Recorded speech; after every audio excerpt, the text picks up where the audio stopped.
Hey guys, what's up? Welcome back. We're here to discuss Resident Evil Revelations 2, Episode 3.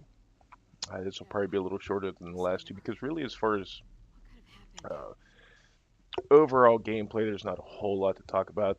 The gameplay is basically the same, although this episode focused quite heavily on puzzles, a lot more than the previous episode. There's a long puzzle in Claire's campaign where you have to find pieces of a liver for a per, for a Prometheus statue, so you can get to the next area. Acquiring the pieces of the liver is a lot of puzzles to get to your ultimate goal in this episode. You go into an abandoned factory, and there's a puzzle you got to do with Moira, and then there's one. It doesn't really matter who you use, but it's kind of like typical Resident Evil type of stuff, but it's a little bit more simplified. Um, it's your typical or not bait and switch, but go find this item so you can switch it with the item that you really need so that the trap doesn't kill you or whatever type of thing. The second puzzle to get the second piece of the liver wasn't as creative. Well, I don't want to say it wasn't creative because it was kind of creative, but it's pretty dumb. You basically just end up dropping pigs and or pieces of meat into a grinder until a window on the side of it fills up and spits out the piece of the liver you need. I thought the one with Moira to get the first piece of the liver was probably the best one in Claire's campaign. You have to use Moira's flashlight to find a glowing trail of footsteps in a room, and there's lasers on you at all times.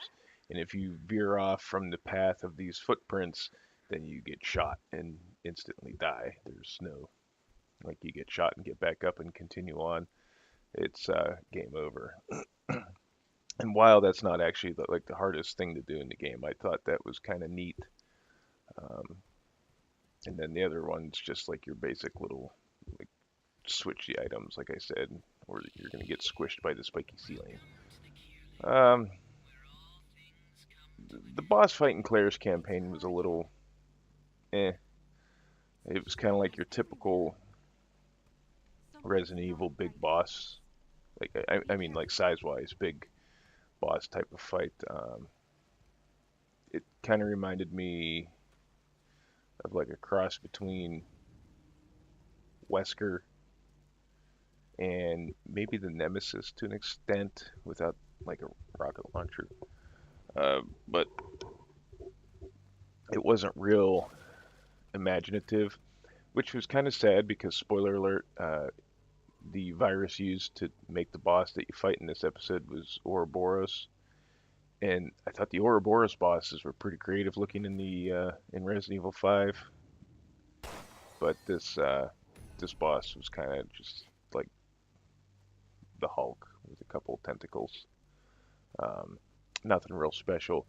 Although we do get some nice story beats, especially after the boss fight. We find out a lot more about Moira.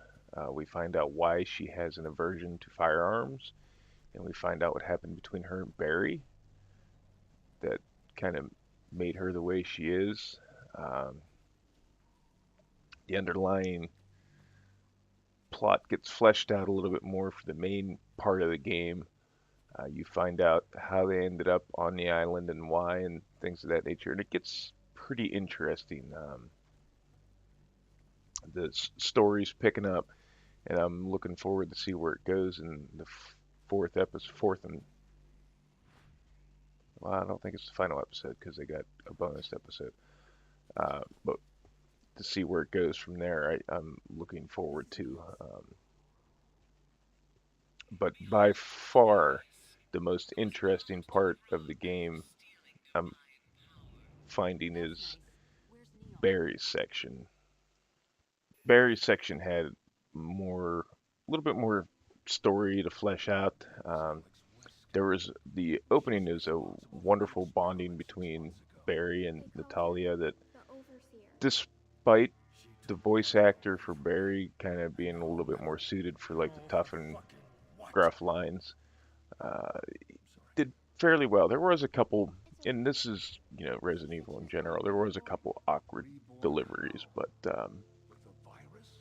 for the most part, having not seen him since Resident Evil 1, this beginning section and what you find out in Claire's campaign at the end there kind of fills in, a little bit more about him, and it didn't feel forced. It was the way they kind of tackled this situation between Barry and Moira is something I think people, as a parent, you kind of have this want to protect your kids, and if something would happen to them and it's your fault, then it could be very consuming of you. And we see that here with Barry. Um, at first, I was worried that they were going to have some like real stupid, kind of convoluted, stereotypical reasoning behind the split between Barry and Moira, but the path that they went down was that there was an accident involving Moira, her sister Polly, and Barry had left his guns out, and the kids were playing, and Moira found one, and it is written also well enough that it doesn't make Barry look like a total idiot. Because that's, obviously most people are like, well, the moron left his guns out. He should have been locked up. Everybody makes mistakes. Everybody's human. And I thought it was kind of a neat way to kind of set up the tragedy and show why they were in the place they were in with their father-daughter relationship. But it also touched upon like a real world fear that I'm sure some people have.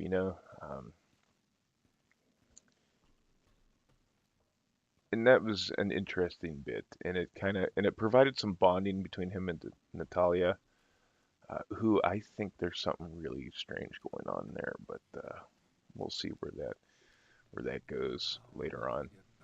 Barry and Natalia's section starts off with a heavily, well, after the little story bits where he's carrying her, um, starts off with a heavily co-opted type of piece where you have to use Natalia to maneuver around the top and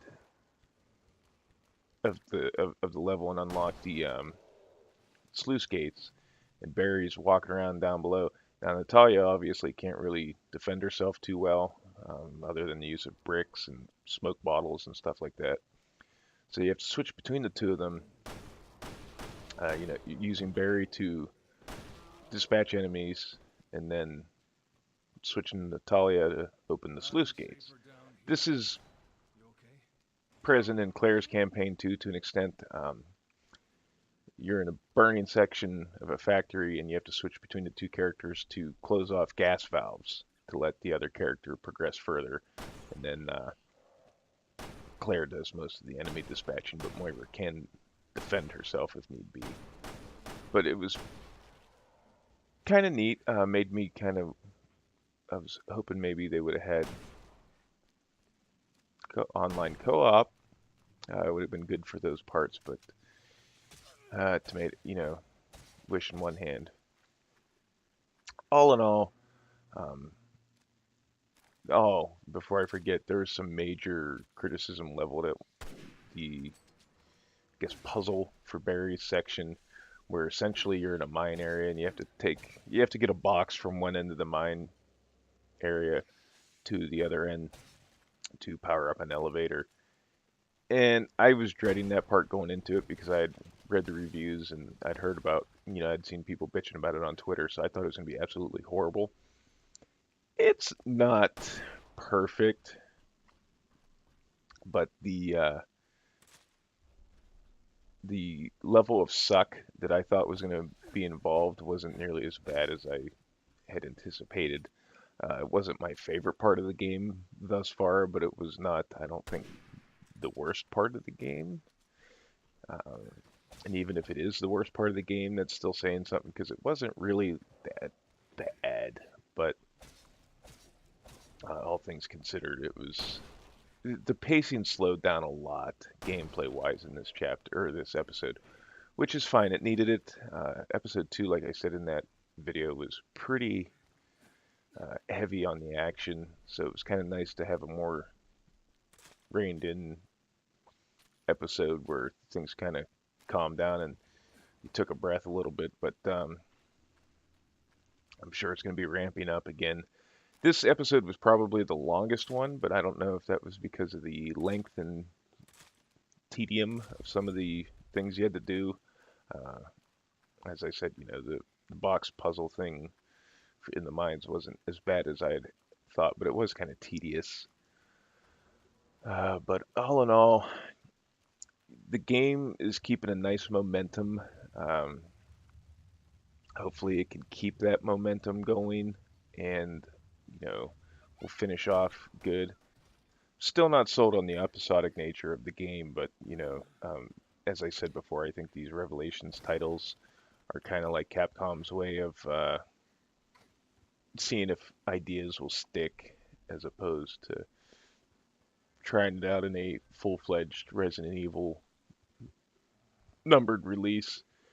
So hopefully they abandon this concept with the episodic stuff, but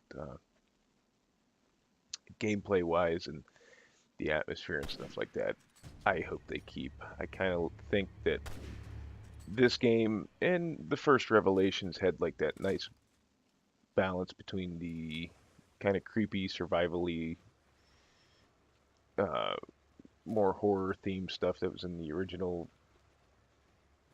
2, 3 games. Actually, even I kind of feel like 3 was the first game to really start kind of going off in the direction that eventually happened with Resident Evil 4. But you know, it, the action in 6 can get over the top. But at this, and I think I'm gonna just make a video on my feelings on 6. But uh, that's a discussion for another time. Hopefully, they find the right mix. Because you do have people that are okay with the action, and you have people that are like, I want my survival horror back. Um, so, as I said, I think this is just kind of Capcom's way of throwing ideas at the wall to see what sticks with people before they invest the money into a full-fledged Resident Evil release. But this game isn't perfect. It does a lot right. It does have a couple stumbling blocks, but all in all, I'm having a really good experience with the game. It does, you know, as I said, it stumbles a couple times, but hopefully episode 4 keeps the momentum going, ends on a high note, and doesn't throw an interception at the half-yard line. But anyways, guys, I want to thank you for taking the time to watch, and we'll see you in the next video. Hopefully there will be some more frequent videos. YouTube was kind of screwy this week, but all in all, like I said, thanks for watching. Have a good one.